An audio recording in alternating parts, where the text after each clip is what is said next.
بسم الله الرحمن الرحيم القارعة ما القارعة وما أدراك ما القارعة يوم يكون الناس كالفراش المبثوث وتكون الجبال كالعهن المنفوش فأما من ثقلت موازينه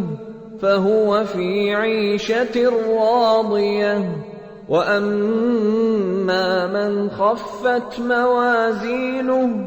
فأمه هاوية وما أدراك ما هي